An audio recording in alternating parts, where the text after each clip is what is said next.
сайн байцгаана уу. За баяр хүргэе. За баяр хүргэе. За хотын зам ер нь дэжгүүл болж байна тийм ээ.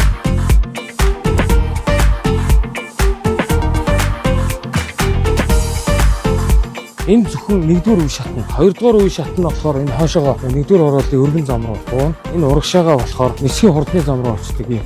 Тэгжээж энэ ярамгийн ачааллыг бууруулах байгаа. Ирэх жил одоо Монгол улс түүхэндээ хамгийн их автозам гүүр тавигдсан жил болж байгаа шүү дээ. Мянганы замыг бид нар чинь 21 жилийн дотор хийжсэн. Мянганы зам чинь нийлээд 7000 км шүү дээ. Ирэх 4 жилийн хугацаанд 4500 км. Эдийн засаг бэлэн гэж бас ийм л байдаг юм байна. Тэгээд 4 жилийн дотор одоо бүх аймагуудаа гомдтойгоо холбогдуулахаар юм том зорилт тавиад ингээд явж байгаа. Дараагийнх нь хөтөн байгуулалтаа тэгээд хийгээд ээж та хотоо гоё олон дата хэдэлээ. За бүгдэнд нь амжилт хүсье.